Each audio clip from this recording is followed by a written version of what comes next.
ललित कुमार जी, दिल्ली से। राधे राधे महाराज। राधे राधे महाराज जी, आपके आशीर्वाद से जब से नाम जब शुरू किया है ये अंतर आया है कि पहले मुझे जब भी क्रोध आता था तो मुझे लगता था कि ये अनिवार्य था और इसके अलावा कोई और उपाय नहीं था, लेकिन अब मुझे जब भी क्रोध आता है तुरंत बात लगने लगता है क्या बिना क्रोध किए काम नहीं चल सकता, लेकिन पूरी तरह से इस पर नियंत्रण पाने में अभी असमर्थ महसूस कर रहा हूँ। क्या कभी ये संभव हो पाएगा? क्या पूरा संभव हो जाएगा। नाम जप छोड़िएगा नहीं, इसी को बढ़ाते रहिएगा। नाम जप में बहुत सामर्थ्य है।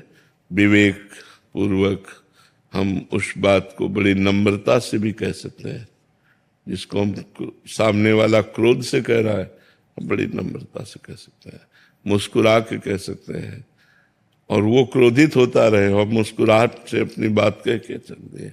जहां क्रोध की ज्यादा संभावना हो वहां टिकना नहीं चाहिए। ज्यादा देर टिकने पर हो सकता है हमारा संयम बिगड़ जाए, इसलिए अपनी बात कहे और चल दे, फिर देखे, बाद में देखा जाएगा।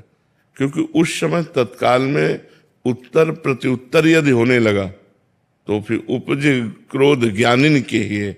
मतलब अपने लोग तो अज्ञानी जी हैं, बड़े बड़े ज्ञानियों के भी हृदय में क्रोध का प्रादुर्भाव हो जाएगा। उत्तर प्रत्युत्तर दिए, जहां बात पे बात हुई तो फिर क्रोध आ जाए।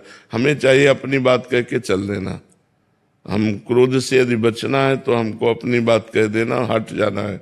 क्योंकि अगर वो फिर दोबारा कहेगा, हम फिर बात बोलेंगे तो फिर क्रोध आ जाएगा, फिर संयम टूट जाएगा। नाम जप और बढ़ाते रहिए और संयम से कीजिए। बड़ी कृपा है जो आप काम क्रोध आदि को संयम में लेना चाहते हैं, बड़ी भगवान की कृपा है।